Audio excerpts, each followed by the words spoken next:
First of all, you salute the commander-in-chief who got those 76 million votes and is going to chart the way. And I'll give him advice and counsel along the way. I'll just say what he told me. Return the Pentagon to the warfighters, Pete.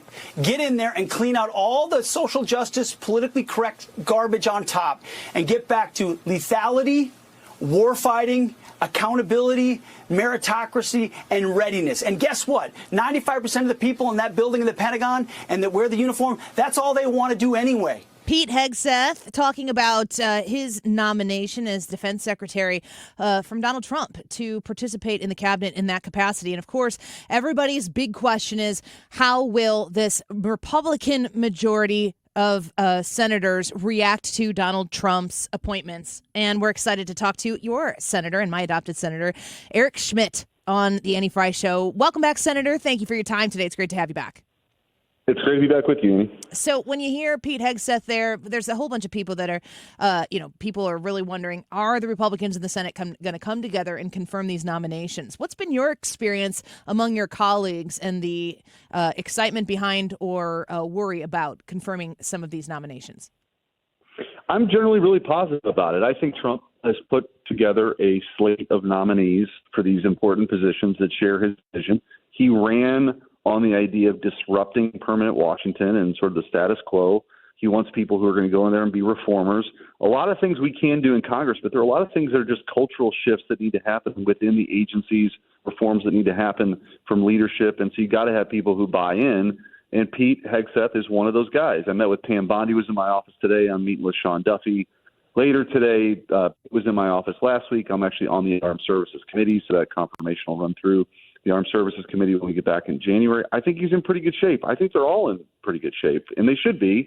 There are very few examples, very, very few examples of senators from the same party of a president that just got elected rejecting cabinet officials. So I know that the liberal media wants everyone to believe that it's somehow Republican Senate's job to dunk on President Trump. It's not. It's actually not. We have a role in the Constitution. It's advice and consent, but the president should have wide deference here on who he gets to pick for his team, his leadership team, right? He won the popular vote. He swept all the battleground states. And so I think all these nominees are in really good shape, and they should be.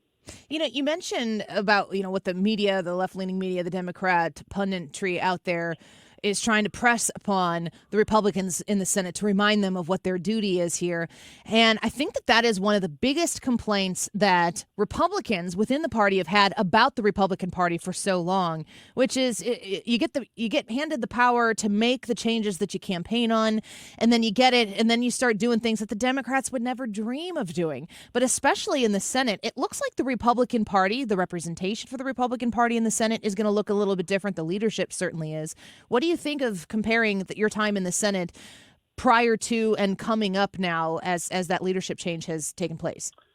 Yeah, I think you just look at the last 6 or 8 years, since really President Trump became the leader of the Republican Party, the composition of the Senate is changing. And I think that's a good thing. I think it's becoming a party. I mean, look, what I tell people, whether it was, the leader race or any of this stuff, it's time for the Republican Party to reflect the values of our voters. And I think that the exclamation point that President Trump gave with this election, by winning a mandate to deliver, he has a lot more allies now, I think, in the Senate and the House than he did the first time around. He's also, I think, picking a cabinet that there's not a lot of daylight between where he's at and where they're going to be on important issues. And I think that's good. Like, that's why you run. That's why when you win, you can execute a vision. And like I said, whether it's Pam Bondi or Pete Hegseth or Sean Duffy or Tulsi Gabbard or Robert F. Kennedy Jr., the president deserves the ability to move forward on the agenda he ran on and have people he trusts around him. And so I do think that that's where Senate Republicans are at right now. I expect that all these nominees will pass. Senator Schmitt, when I have gone back, anybody who, it's usually just the left-leaning media, they're freaking out about somebody or something, which usually means we're hovering right over the target, or at least the president is on his nominations because they freak people out in all the right ways. It really seems to me like some of these nominees should have overarching bipartisan support. Then I go back and look at the votes that were taken over Joe Biden's nominations, there's a lot of Republican support in past votes for some of these people, like Merrick Garland. I think 2 people voted against Merrick Garland. I just don't understand even how it would be complicated to see these people be able to go through. And I'm wondering if you think there will be bipartisan support for many of Donald Trump's nominations. I hope so. I think some people have even signaled that, some Democrats, and I hope that they hear these nominees out. Again, Donald Trump won. We have 53 votes in the United States Senate. Like, we should be able to. We don't need any Democrats' votes to do this. There's sometimes you do. We don't for this. But having said that, I do think that I hope the Democrats take the time to meet with these nominees, ask the questions, and I think there will be some votes. I think Marco Rubio comes to mind. I hope Pam Bondi. And hopefully there are many others. But I wouldn't be surprised if there is some Democrat support. I think it'd be a good thing. But we shouldn't rely on that. Right.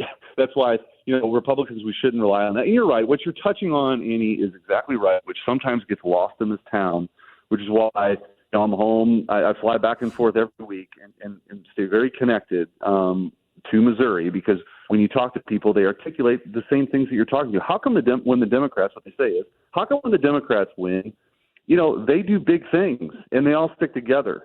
And we need to have that kind of mentality. We have a very unique opportunity for at least 2 years, hopefully 4 years. We've got the Senate, the House, and the White House to move forward on an agenda. And Trump was very clear about what this was. I spent a lot of time on the campaign trail, including the last weekend of the campaign. He never wavered from this.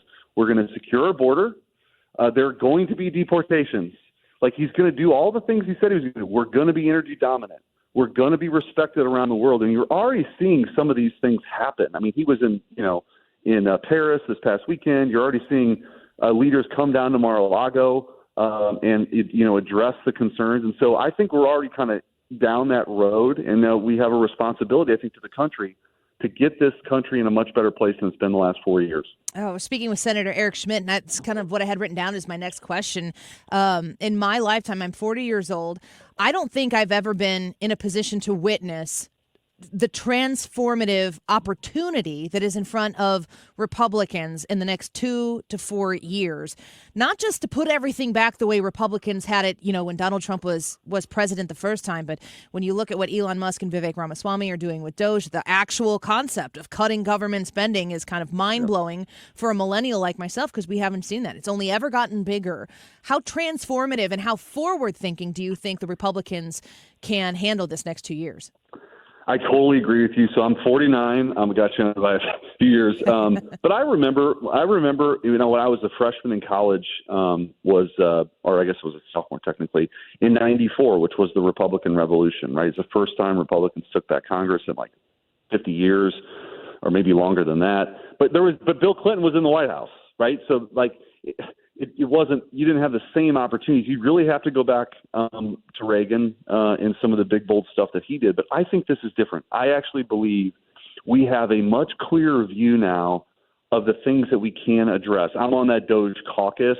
I think it's exciting. There's going to be hundreds of billions of dollars exposed as wasteful. People are going to, scratch their heads and say, how in the world is this possible? And it's our job to go fix it. I think we have a chance. And I feel so fortunate at my age to be in the United States Senate to be able to help with this, to kind of reset the dynamics. What we saw now, the Republican electorate, the base is broader. It's bigger. That's a good thing. It's working class folks. It's multi-ethnic. You have, you just look at any demographic, Asian Americans, Hispanics. Trump did incredibly well with all of those groups because they're hungry for somebody who speaks to their issues. The Democrats have been captured by this woke ideology. They're totally, it's a party of, by, and for the elites. And so we have a real chance. And if we do it right, it can be, sort of a majority party, and not just for bragging rights, but like to actually do some important things. Like, there's no reason in the world, Annie, we shouldn't be the most energy dominant country in the history of the world. And that means national security. It means economic security. It means jobs. There's no reason why we can't have a secure border. We absolutely can do that. There's no reason why 15 million people came here illegally, other than the Democrats wanted it that way. We can shut that out too. So I just think we're on the cusp of a new era of prosperity in this country. where we're secure. People feel good about being Americans again. They don't feel like, and the Democrats have got to figure this out. I think their self-reflection is, the dose of self-reflection is being poisoned by sort of their disdain in many ways for so-called flyover country. They can't bring themselves to admit that they just talked over and talked down to so many people over the last 4 years. And people said, you know what, that's not the kind of America we want to live in. We love this country. We don't think that our kids should be raised to hate this country. And they spoke up loud and clear on November 5th. And now the task at hand is to get a cabinet in place and pass an agenda that, again, is reflective of where the American people are at. Yes, get right down to the art of the business of what's going to take place. We're speaking with Senator Eric Schmitt. There's one other topic I wanted to address with you since I had the opportunity to have you on here. Of course, you served as a statewide official in Missouri as the Attorney General here. You're a law and order guy, and I'm watching, the Daniel Penny trial, the verdict that came through there, but also the murder of the United Healthcare CEO, and just very strange some of the reaction and the justification in conversation throughout the media that's taking place. Like, a man lost his life, and if it's for a cause, there are some people who are kind of explaining it away. We've seen in New York City in the wake of the Daniel Penny verdict, people really pushing back on that BLM kind of mentality that really got its legs here in St. Louis and Ferguson 10 years ago. And it just feels like what you were just discussing there, that we are on the precipice of an entire reset. Making America great again is a great way to talk about it, but a reset in our expectations from each other, societally, culturally, and law and order. And the appreciation of those who keep law and keep order is at the top of the list of how to restore that society. I'm wondering, in the wake of the Daniel Penny verdict and what's going on in New York City, what thoughts you might have on that. Yeah, I mean, thank God for the way that played out. I mean, this was a guy that was trying to protect other passengers who were, at risk. And the idea that those charges were even brought is embarrassing and, could be described as much worse than that. But Alvin Bragg is just destroying people's faith in the justice system. But I do think when you have a verdict like that, I should say that, he was not going to go to jail for that, is a bit affirming. I think, though, what you're talking about, and I think it takes a little time to put all these pieces together, but I sort of view the last 10 years, take 2014 and that, was sort of we're going to look back, I think, in historians, if it's not AI generated by libs who control the algorithm, you're going to look back as a really strange time in American history. You've got this sort of Black Lives Matter movement. There's nothing more than cultural Marxism by another name. You had COVID and all the examples of government excess. And the Democrats felt so emboldened. It could only work, Annie. It could only work if they silenced the silent majority of Americans into believing that they couldn't speak up. Yes. Right? That they couldn't say things like, yeah, I know what a man is, I know what a woman is, or that's wrong, or absolutely people should be punished for this. They tried to intimidate people, and they had this vast censorship enterprise as an enforcement mechanism. And one of the things I'm most proud of is that Missouri versus Biden case. It sort of lifted the veil. Musk buys X, or Twitter, now X, and people are no longer afraid, I think, in many ways, to speak the truth. I saw more yard signs. I saw more MAGA flags and yard signs, even in places in St. Louis County where I live. I think people are unafraid now, whereas before the left was obsessed with controlling what you could say and what you could say, and hear and see. And think of COVID. You couldn't go outside unless you were going to a Black Lives Matter protest, right? Like somehow COVID didn't exist if it was the cause that you believed in. I think we're going to look back on that, and people are going to be like, what in the hell was going on? But I think we broke the fever, and President Trump led that charge, and I think it's all the more reason why we need to deliver on an agenda that works for more Americans. Amen to that. Enough of the absurdity. It's time to speak out, and you can speak out with the rational common sense. And there's every time someone's willing to do that, there's so many people around going, yeah, what they said. And I think we're back. And you're a huge part of that in the United States Senate. We're grateful for your time here on the Annie Frey Show. Keep doing what you're doing. We look forward to contacting you again soon. We're so back, Annie. Let's go. We're so back. That is exactly right. Merry Christmas. Bye-bye. Merry Christmas. See ya.